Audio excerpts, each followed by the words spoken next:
Boa noite a todos. Para quem eu ainda não vi, feliz ano novo, ainda cabe, né? Mês de janeiro. E o tema que eu trouxe tem a ver com esse início de ano, com essa proposta que a gente sempre se faz no início de um novo ciclo, como é o início de um novo ano. E Paulo tem uma assertiva numa carta que ele manda à comunidade de Coríntios. A gente sabe da importância dessa comunidade que Paulo fundou. E nela ele diz o seguinte: eu plantei, Apolo regou, mas o crescimento veio de Deus. Apolo aqui não é o deus Apolo, certo? Apolo é um dos missionários que logo após Paulo ter fundado a igreja, ele continuou, quando Paulo viajou para fundar outras igrejas, ele continuou o trabalho de Paulo naquela região, e com todo o significado que aquela igreja teve para o cristianismo nascente. A gente, quando pega essa passagem, a gente percebe que tem duas coisas que ficam bastante evidentes como proposta para a gente aqui. Quando ele vai dizer que ele plantou, Apolo regou, mas o crescimento veio de Deus, ele nos diz duas coisas: é que tudo emana de Deus. As energias que fazem as coisas florescerem emanam de Deus. E até mesmo nós, que somos aqueles que plantamos, somos filhos desse Deus, e dele também emana para nós essa energia que nos faz viver. Mas não deixa de deixar claro também aqui que nós temos um compromisso, uma tarefa nesse processo. E é justamente essas duas características dessa proposta que a gente vai analisar hoje.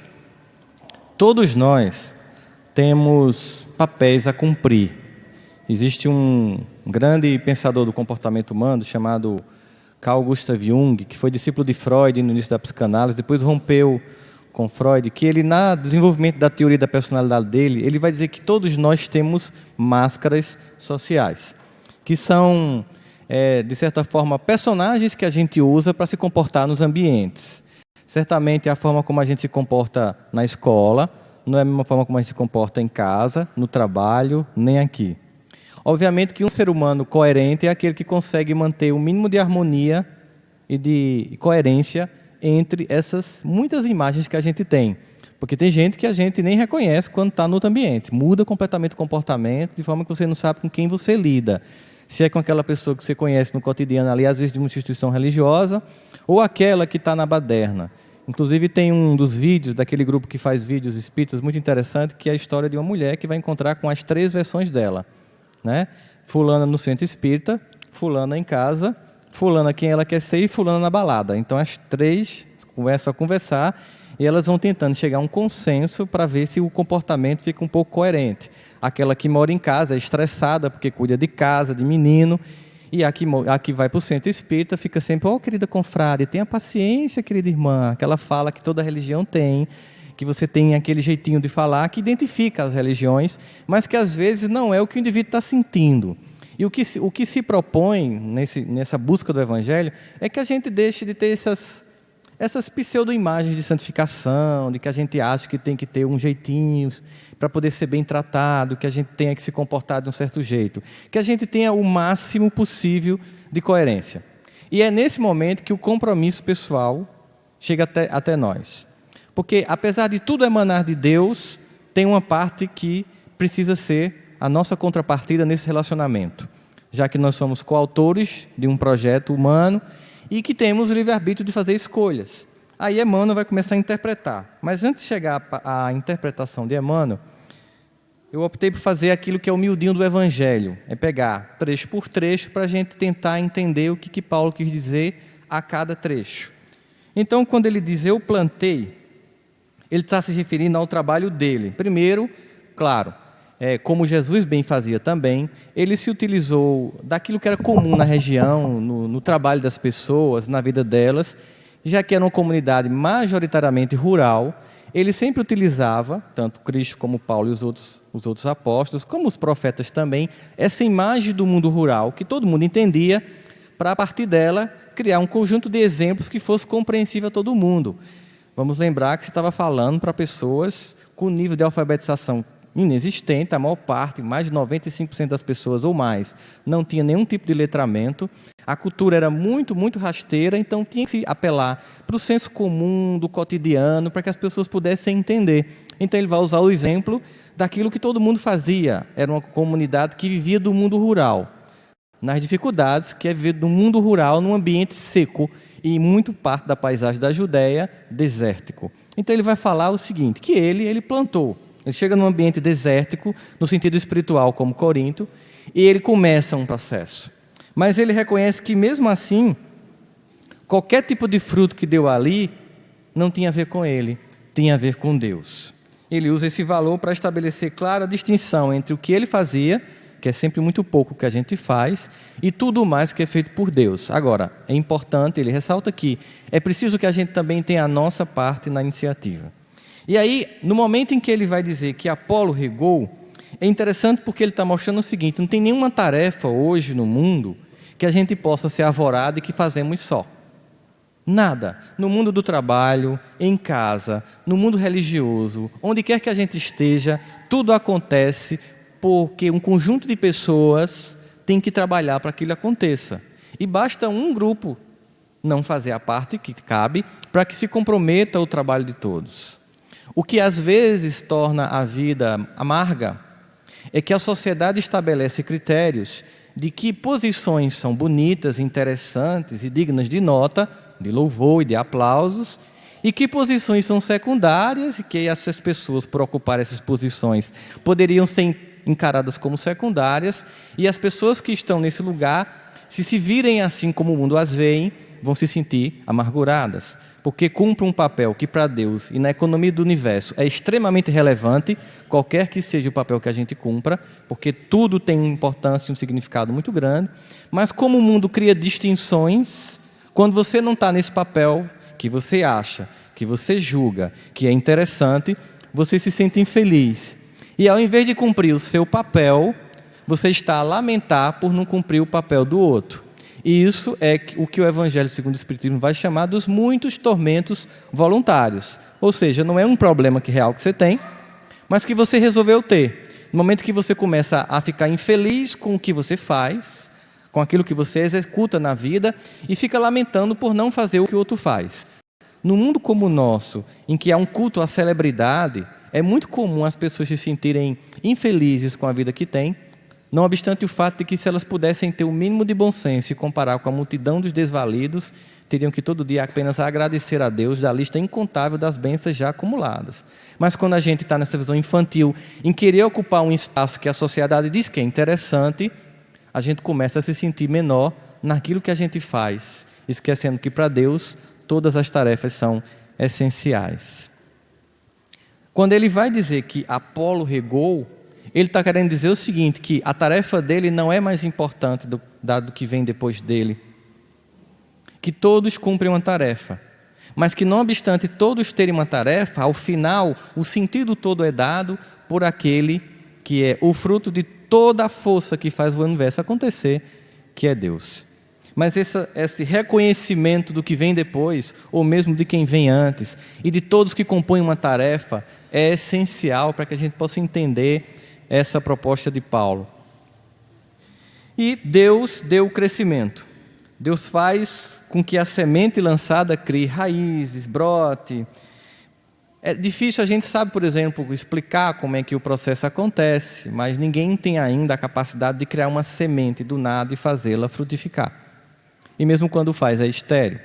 Então, é essa essência que está em tudo, que Deus é quem faz acontecer, que Paulo quer revelar. Ou seja, a gente pode plantar, a gente pode esperar a chuva, a gente pode esperar que o clima ajude, mas, na verdade, todos esses sistemas, inclusive a semente, o clima, o próprio homem que plantou a terra, o céu, o sol, que faz com que as coisas façam sentido também, tudo emana desse ser supremo que é Deus. E aí, é nesse momento que a gente tem a ideia de que temos todos uma cota pessoal. Se a semente não germinasse, se não fosse plantada, e se ela não tivesse cuidado, ela não cresceria. Se Deus não necessitasse de nosso trabalho na execução da construção do mundo, Ele não nos teria feito. Ele fez como um gesto de amor e espera de nós a capacidade de experimentarmos a capacidade de ser co-criadores. Algumas pessoas às vezes acham estranho quando, estudando mais profundamente a doutrina espírita, em seus postulados mais profundos, a gente percebe que existem espíritos que têm tanta capacidade, tanto nível de evolução, que eles são capazes de criar sistemas solares. E as pessoas ficam assim impactadas, mas como é que alguém pode organizar tudo isso? Será que nós podemos chegar a um nível evolutivo como esse? Se a gente fosse parar por um minuto para analisar os bilhões de células que nós temos em nós, diferenciadas em células neurológicas, de pele, de osso, e que todo dia estão a nosso cuidado, nós perceberíamos que nós já treinamos como cuidar de um universo. Se bem que a gente não cuida muito bem desse universo, que é o nosso corpo, a gente meio que deixa ele meio relaxado, mas esse corpo físico, com tudo que existe nele, ainda encantador para as ciências, que mal mergulharam, por exemplo, na neurologia, mostra o quanto nós já dominamos um cota de universo para administrar. É só, por exemplo, imaginar que a memória que se pode arquivar dentro de um único cérebro humano, ela ainda é mais potente do que toda a memória armazenada em todos os data centers que sustentam o sistema Google no mundo. Um único cérebro humano aqui nessa sala tem mais capacidade de armazenagem, velocidade de processamento de informação, além de que não só processamento e velocidade, mas emoção que os computadores não têm. Nós já administramos tudo isso. Nós já treinamos tudo isso. O que é solicitado, então, é que a gente comece a entender. Quando eu vou viver junto com pessoas, eu vou lidar com o meu universo celular, emocional, psíquico, espiritual e com o universo do outro. E aí a gente começa a construir um plantio coletivo. E o compromisso que nos chama hoje aqui é esse.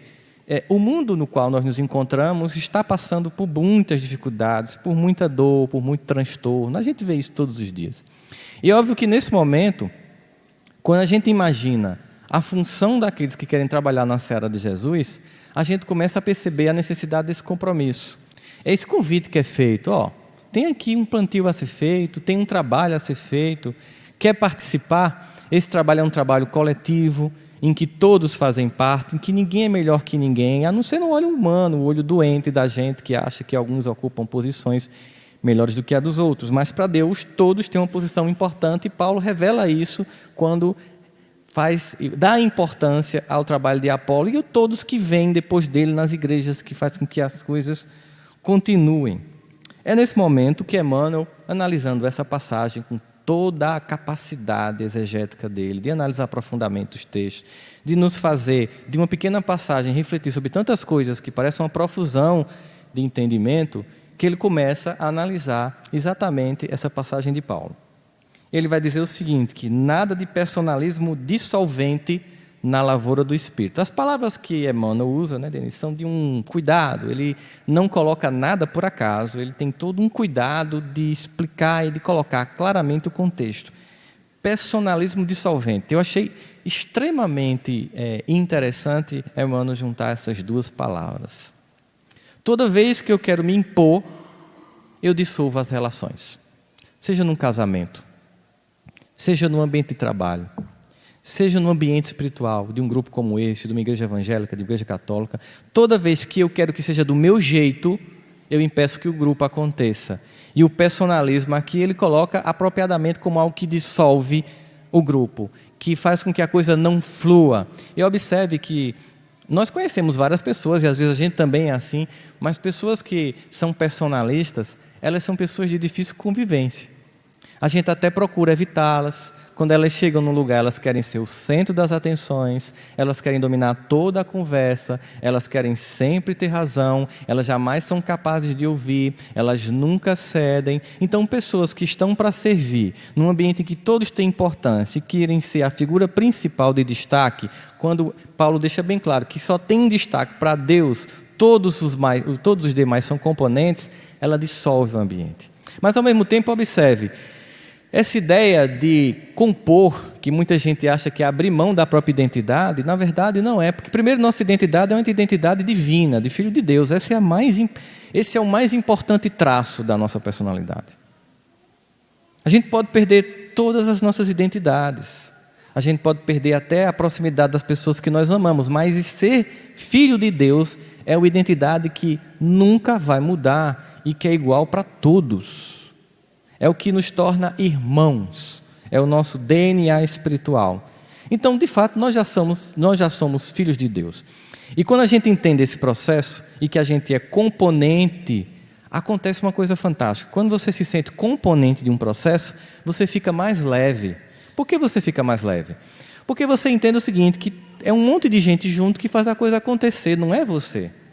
E por mais que a gente seja egocêntrico, o ego termina não suportando a angústia de imaginar que a coisa acontece por nossa causa. A coisa acontece por causa de todos. Na verdade, nós nos fortalecemos. Qualquer tarefa humana ou espiritual, ela acontece num coletivo. Fazemos parte de uma grande orquestra universal, cujo regente é Deus. Ele pode até ter mandado um espala. Espala é aquele instrumentista que na orquestra toca um instrumento destacadamente. Tem esse instrumentista que toca destacadamente um instrumento na orquestra de Deus? Tem, mas não é a gente, é Jesus. Longe de imaginar que somos algum de nós, não, ele que esse espala, que consegue dar, digamos assim, mais vigor e consegue estimular a grande orquestra. Acontece que quando a gente desafina o instrumento, a gente compromete a harmonia do grupo. Como é que eu desafino esse instrumento?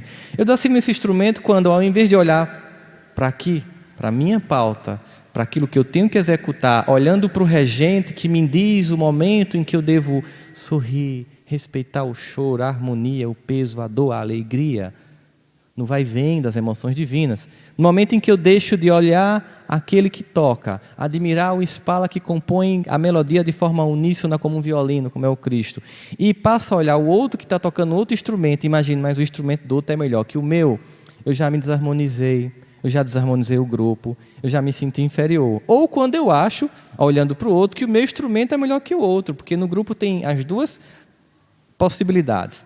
Aqueles que se sentem menores e olham se sentindo inferiorizados, e aqueles que acham que são maiores e olham com desdém. Óbvio que nesse processo, trabalhando para Deus, a gente cria desarmonia, a gente cria um personalismo dissolvente, como diz Emmanuel de forma cabal. Ele diz ainda, qual ocorre em qualquer campo terrestre, cultivador algum na gleba da alma pode gabar-se de tudo fazer nos domínios da sementeira ou da colheita. Não importa em que posição, nenhum de nós consegue fazer tudo. E aí Paulo, numa carta também aos Coríntios, no capítulo 3, versículo 7, sobre isso ainda diz, assim, nem o que planta, nem o que rega é alguma coisa, mas unicamente Deus que efetua o crescimento. Emmanuel, num dos seus livros, psicografado por Chico Xavier, no que diz respeito à educação, ele vai dizer o seguinte, todo educador, ele planta, ele rega, mas a germinação, a semente, a flor e o fruto pertencem a Deus. Às vezes, nós ficamos tristes porque a gente quer plantar, regar e ver a colheita. Mas tem coisas, às vezes, aliás, a maior parte das coisas significativas, elas vão ser colhidas num tempo bem distante, quando provavelmente nós não estaremos presentes para ver. Talvez a gente não esteja presente para ver aquela árvore que a gente ajudou a plantar e a cultivar, para que quando ela se tornar frondosa, a gente não tenha traços de personalismo dissolvente, de achar que é obra nossa. Talvez a nossa distância seja para trabalhar justamente o nosso ego. E como Deus tudo assiste, nenhum detalhe perde, Ele sabe da nossa participação. Somente Ele interessa a gente, digamos assim, relatar o nosso trabalho, para que a gente possa sair dessa necessidade de assinar uma obra que não nos pertence. Uma vez Sérgio Lopes, que é um querido irmão nosso do movimento espírita, psiquiatra de Pelotas, ele disse que na China, ele andando no interior, ele saiu do grupo de guias e entrou numa vila e viu um senhor fazendo um tapete, uma tapeçaria muito grande. Ele só era coisa de 15, 20 metros. E ele percebeu que aquele senhor tinha mais ou menos uns 90 e poucos anos de idade. E aquele senhor estava fazendo o tapete. E ele percebeu que aquele tapete certamente fazia muitas décadas que vinha sendo feito. E ele viu a guia que estava junto dele e disse assim, brincando: mas esse senhor não acha que termina esse tapete vivo não, né? Aí a guia foi e disse para o senhor, ele está perguntando se o senhor acha que o senhor consegue terminar esse tapete antes de morrer. Aí ele respondeu assim: eu não tenho a menor intenção de terminar este tapete, porque este tapete começou pelo meu bisavô. A minha única vontade é fazer a minha parte de tal forma, bem feita, que nunca ninguém saiba quando foi meu avô, quando foi meu bisavô, meu avô, meu pai, nem eu. Porque tudo que eu não quero é deixar a minha marca. Eu quero apenas compor essa obra. Ele disse que não perguntou outra coisa mais na China depois da resposta. Ele sentiu que era uma outra cultura, uma outra forma de enxergar as coisas. Enquanto que aqui a gente está preocupado em deixar a nossa marca, aí eles querem compor um processo para que o todo fique mais bonito. É por isso que comumente nos quadros, quando a gente vai analisar quadros orientais, a gente vê que tem muito espaço vazio. Você vai lá, tem um quadro belíssimo, uma cerejeira, e o resto todo o quadro é branco. E uma vez eu perguntei ao oriental para eles, porque este todo que fica sobrando é a presença de Deus. A ausência das figuras que a gente produz é a presença de Deus. Quando você pega um poema como os de Camões, uma história inteira em verso e prosa, ou como de Shakespeare, você pega um haikai oriental japonês, um poemazinho de 3 linhas, você também percebe isso. Se diz muito pouco para que o silêncio revele Deus. Então, na verdade, essa assinatura não é nossa. Essa assinatura é de Deus. E é sobre isso que Paulo e Emmanuel vai falar. E aí ele ainda diz, Emmanuel: após o esforço de quem planta, há quem siga o vegetal nascente, quem auxilie, quem corrija e quem proteja. Ou seja, todo trabalho, e vamos colocar aqui como exemplo para nós que estamos aqui no SEJA, a própria instituição. Cada um faz uma tarefa. Se para algumas pessoas existem tarefas que são melhores que outras, é a nossa visão distorcida humana. As tarefas são essenciais e importantes, todas elas.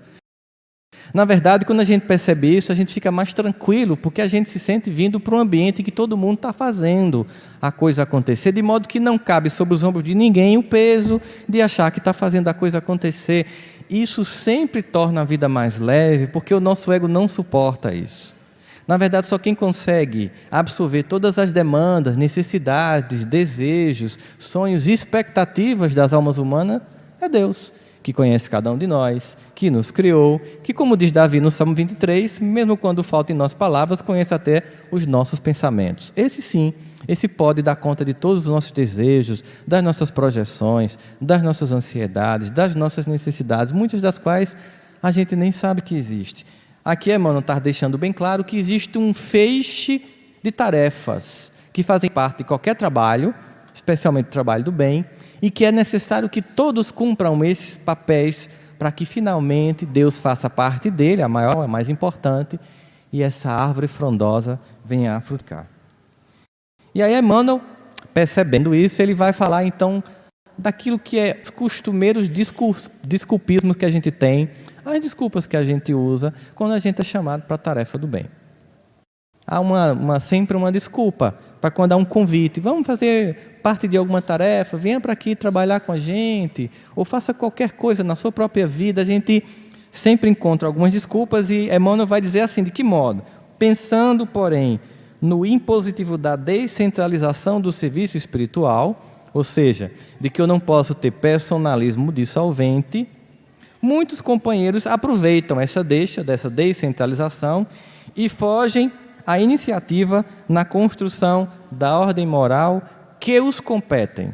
Ou seja, não é porque não tem que ter personalismo que eu não tenho que estar fazendo a minha tarefa, porque tem coisas que só competem a mim e ninguém vai fazer, seja na minha vida pessoal, ou seja no compromisso que eu tenho com Deus, em qualquer que seja o campo da fé, porque nada mais é do que uma tentativa, mesmo que débil, mas uma tentativa de devolver a Deus o muito do incalculável que a gente recebe.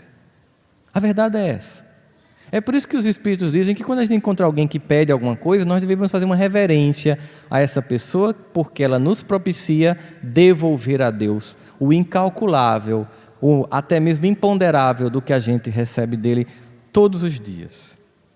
E aí Emmanuel continua: muitos convidados ao compromisso edificante, neste ou naquele setor de trabalho, ele não especifica, em qualquer lugar, afirmam-se inaptos à tarefa. Não, eu não tenho condição, eu não tenho evolução moral, eu não estou pronto ainda, não conte comigo. Se você soubesse quem eu sou, você não me chamaria para a tarefa.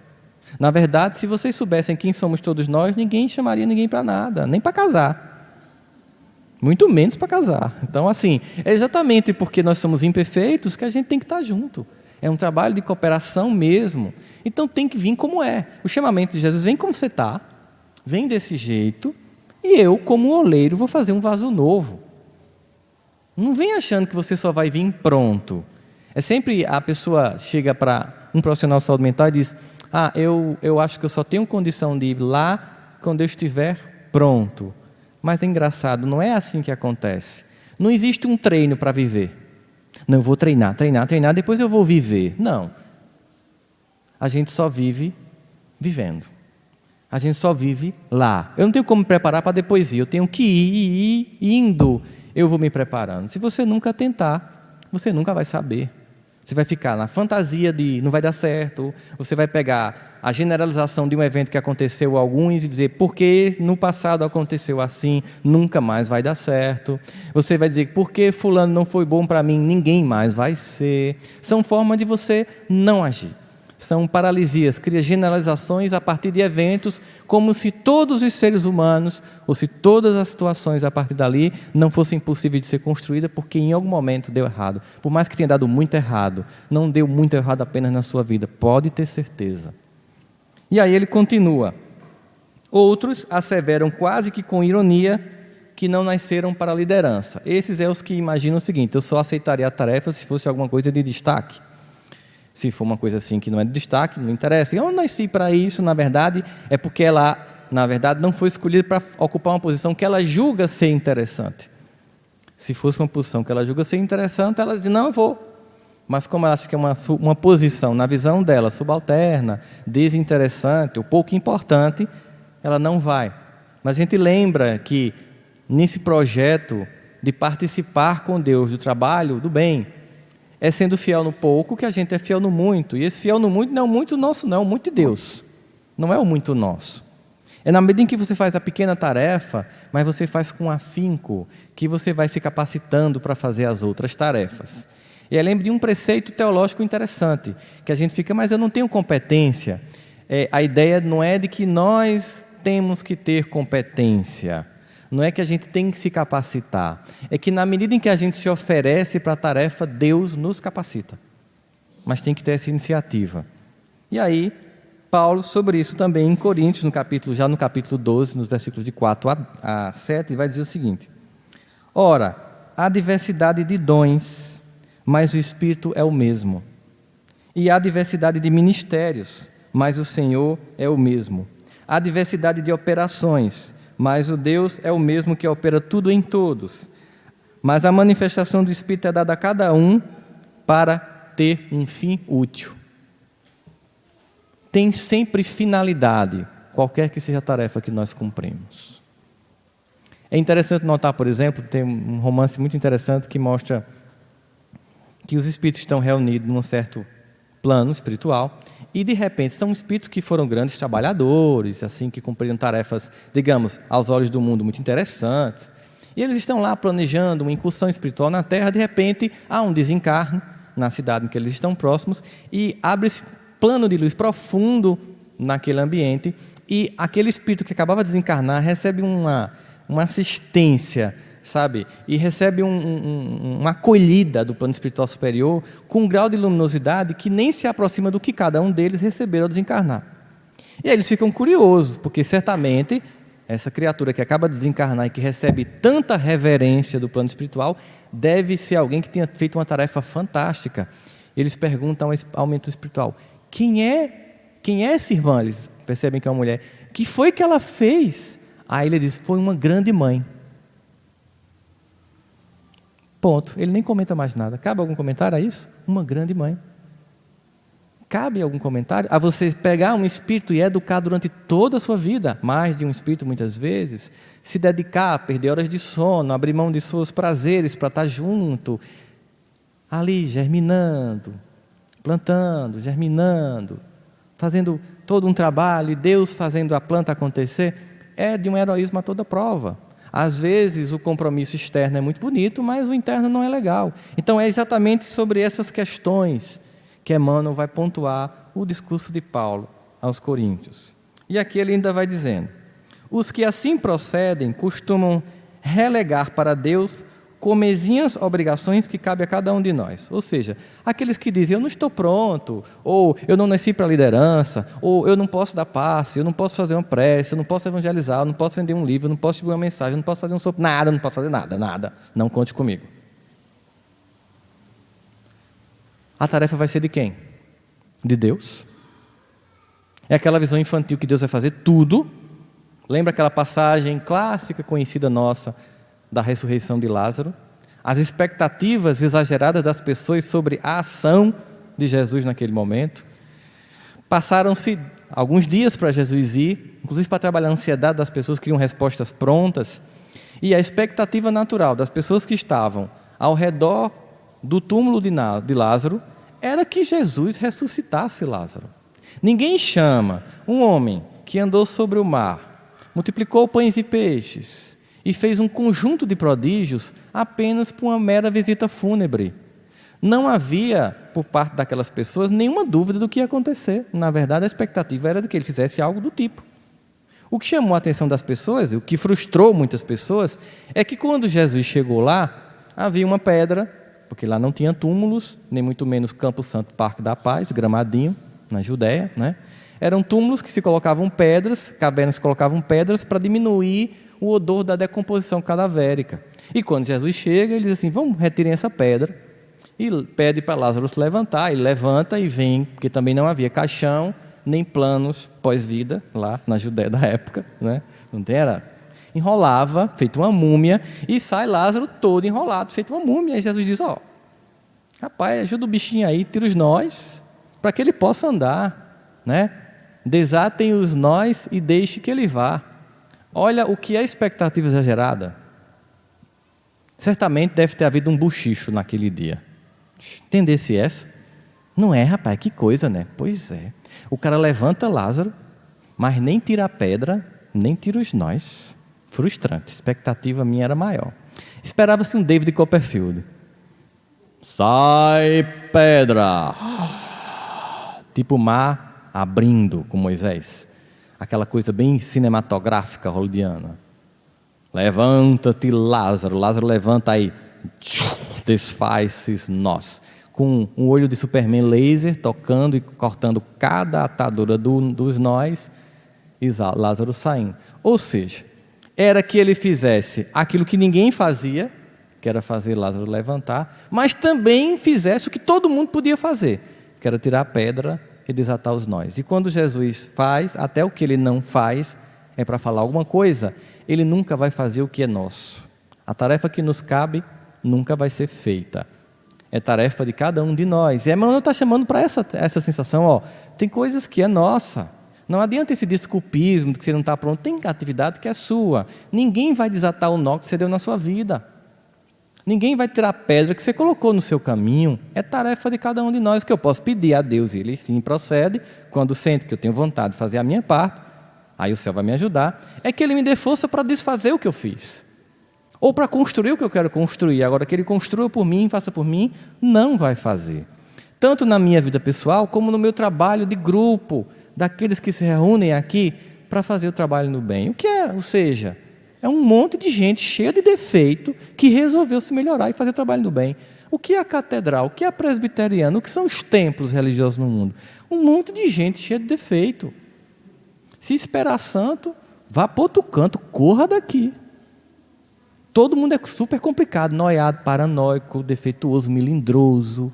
É isso que é ser humano. Em qualquer lugar, do mesmo jeito. Não vai ser diferente no outro canto que você for. Com uma coisa bem clara, que existe toda uma estrutura que a espiritualidade se preocupa, na terceira revelação, de não criar os cargos de excelência para que uns se sintam superiores aos outros. A pessoa pode até se achar, mas não existe isso. Não existe uma hierarquia clerical, porque nós estamos no mesmo patamar. Eu e Denise, a gente está aqui mais alto só para facilitar a visão, mas o espírito da gente não tem diferença nenhuma, né, Denise? Do de ninguém. É só uma questão de estratégia para a visualização daqui da plateia. Não existe isso, são pessoas. Alguém vai lá, faz uma leitura tal, e vem falar a respeito do tema. Mas se você for observar, nessa dinâmica de uma instituição, observe o trabalho de um expositor e de um evangelizador. Você vai observar que o evangelizador trabalha muito mais que o expositor. O expositor pega aquele espírito durante longo tempo e sai regando. O evangelizador, inclusive, faz isso com espíritos que não são da sua família. Às vezes, com comprometimento em relação àquele espírito que nem os pais que trazem para a evangelização têm. Aí você acha que depois que desencarnar vai ter festa para Rossandro, para Denise, para Oscar? Provavelmente as nossas tarefas de evangelizadores vão contar muito mais no currículo do que falar, fazer uma leitura e vir aqui, pegar o microfone e expor. É simples fazer isso. Nós estamos todos no mesmo patamar. E aí não fica preocupado com olhar o que o instrumento que o outro está tocando. Toca teu instrumento na vida e faz a harmonia fluir. E sai o peso da comparação, sai o peso da necessidade de excepcionalidade, sai o personalismo dissolvente, como diz Emmanuel, sai o ego doente, como diz Joana. Ou seja, é assim entender, eu componho uma tarefa. O regente é Deus. Eu componho, eu quero ser um componente, eu quero fazer a minha participação de modo que eu não tenha que assinar nada, não precisa que ninguém saiba. Isso é um trabalho que dá leveza à alma. Na verdade, querer deixar de assinar a obra dá uma leveza na alma, porque a obra já tem assinatura, gente. A obra é de Deus, não tem por que a gente estar preocupado com isso. Isso, leveza, porque aí eu não preciso mais competir, olhar, analisar, perceber, comparar. Fica leve, eu venho, faço o meu trabalho, ajudo o outro, um dia eu vou pedir ajuda ao outro, e a gente vai nesse processo se encaminhando. E aí Emmanuel continua.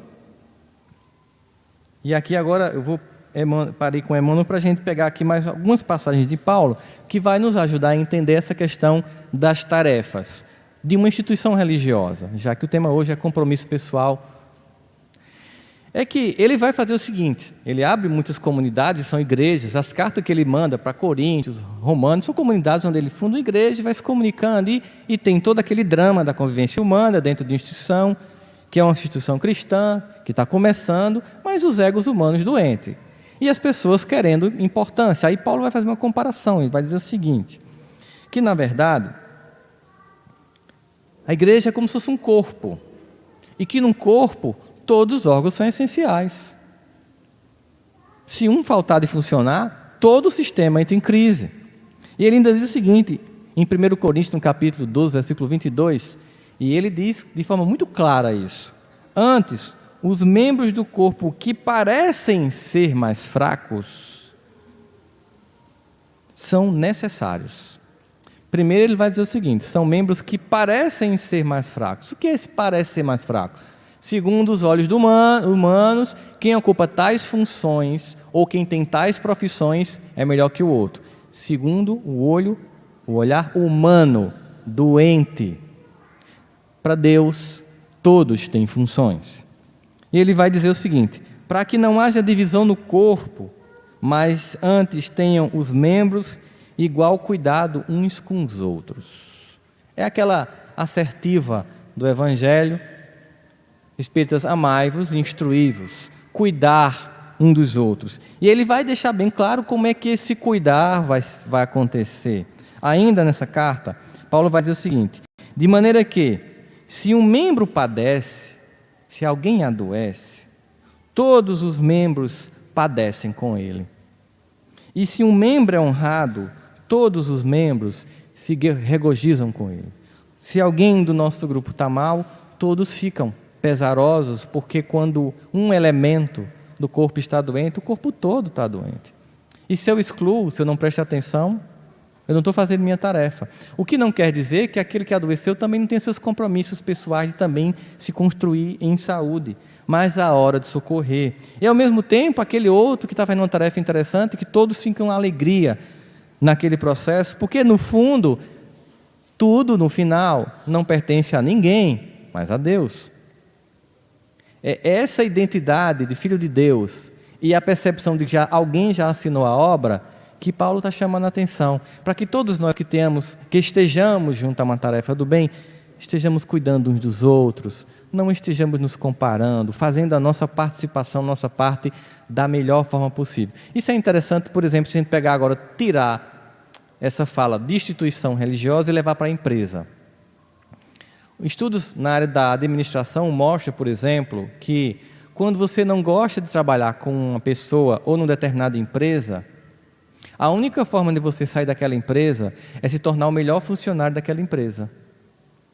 Porque você se torna tão capaz, tão brilhante, que chama a atenção de uma outra empresa que vê sua competência e lhe convida para sair de lá. A maior parte das pessoas faz exatamente o contrário. Justamente porque não gosta de trabalhar ali nem com aquela pessoa, faz tudo de ruim e nunca sai de lá. É engraçado. Pensa o seguinte, que sabotando o trabalho, eu vou conseguir melhorar. É como se você quisesse queimar o nome da instituição, mas você só queima o seu nome. Então, a melhor forma de conseguir resultados e conseguir se destacar numa empresa onde está tudo ruim é se tornar o mais competente dos profissionais daquela empresa. Hoje, no mercado, tem casos em que o profissional atinge um grau tão grande de competência, e às vezes a empresa não é ruim, ele gosta daquela empresa, que aquela empresa, aquele funcionário recebe uma proposta de uma empresa para que ele vá para outra empresa, mas ele não quer, porque ele gosta daquela cidade, ele não quer sair daquela empresa, mas ele é tão capaz, tem vários casos, ele é tão competente, que a empresa que propôs chamá-lo para trabalhar lá, só veio uma alternativa de tê-lo no seu quadro de funcionários, comprando a empresa da qual ele faz parte. Existem vários casos no mundo de que uma empresa foi comprada por outra apenas para ter um funcionário ou uma equipe de pessoas de alta performance. Ou seja, quando a gente brilha, não importa onde, as pessoas percebem. Mas isso não é para alguns. Isso é para qualquer um. Isso não é alguns que podem ter. Todo mundo pode ter. E não é numa função. É brilhar em qualquer função. Brilhar é fazer a vossa luz brilhar. É você ser muito capaz no que faz. Agir com competência, se preocupar com o que o outro está fazendo. E lembrando que o salmista, desconhecido, autor do Salmo 100, diz: servir a Deus com alegria. Com alegria, se apresentar a Deus cantando, porque Deus é bom. E aí, a tarefa não é para a seja, não é para a sexta, não é para o bispo, não é para o pastor. A tarefa é para Deus. O meu objetivo é servi-lo com alegria, apesar das pessoas que estão ao meu redor. Porque as pessoas que estão ao meu redor também estão tentando servir apesar de mim. Porque a gente pensa que só os outros pesam na economia de um grupo, mas muitas vezes somos nós que pesamos. E é nisso, não desistindo de uns, nem desistindo muito menos de si, que a gente vai executando a tarefa. E Emmanuel volta e diz: a necessidade do devotamento individual é causa de verdade inquestionável. E aí, poeticamente, ele vai concluir. Sobre a parte de Deus, já que eu comecei falando que essa fala de Paulo sobre ele, Apolo e Deus, nos remete a duas realidades, que toda a parte principal da obra é de Deus, mas que nós precisamos ter o nosso compromisso individual. E aí Emmanuel vai concluir dizendo: sabemos que a essência de toda atividade numa lavra agrícola procede originariamente da providência divina. Aí ele vai pontuar isso. Ele vai dizer: de Deus vem a semente, o solo, o clima, a seiva, a orientação para o desenvolvimento da árvore, como também emanam de Deus a inteligência, a saúde, a coragem e o discernimento do cultivador. Mas somos obrigados a reconhecer que alguém deve plantar, regar, cuidar, corrigir e colher. Então começa-se um novo ano, um momento de profundas transformações do planeta.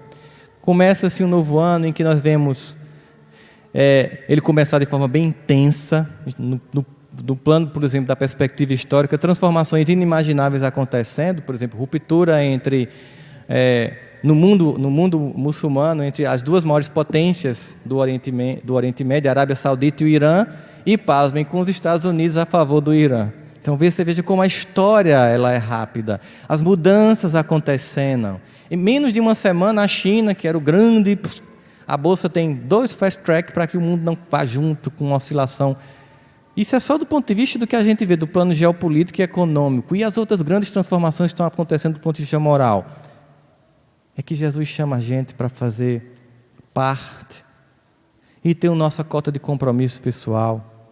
Sair do desculpismo, da situação de vítima, da situação de egocentrismo, de achar que tem que aparecer, ou de achar que o que faz não é importante, e entender que nesse trabalho só nos cabe dar reverências, só nos cabe dar intenções de ação àquele que já nos deu tudo, que nos criou como um profundo gesto de amor.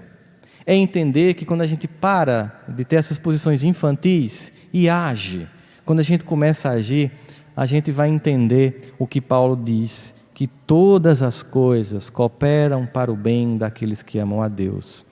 E vai entender quando André Luiz, digamos assim, de forma reinterpretando essa passagem de Paulo, nos diz que todo aquele que opere e coopere de espírito voltado para Deus, deverá aguardar sempre o melhor. Isso não é promessa de amizade, é a lei. Ou seja, a única forma de recebermos é dando. É por isso que a oração de São Francisco é a plena convicção poética da lei de causa e efeito. É que eu possa agir para receber, ao invés de implorar para ter. Porque quanto mais eu imploro, menos eu tenho. Mas quando eu me silencio e eu ajo, tudo acontece. Por isso que, naquela oração, a proposta é que a atitude comece em nós. Que ao invés da gente querer ser amado, a gente ame. Que ao invés da gente querer ser perdoado, a gente perdoe. Que ao invés de querer ser destaque e luz, que a gente ilumine. Ou seja, que eu seja coautor de uma grande obra que Deus assinou já, mas que eu faça a minha parte. É um compromisso pessoal para que todos nós, no começo de um ano, com relação à nossa vida, com relação à história humana e com relação à nossa tarefa no bem, possamos assumir a nossa parte nesse projeto, porque Deus nunca, jamais vai deixar de fazer a parte dele. Muita paz a todos.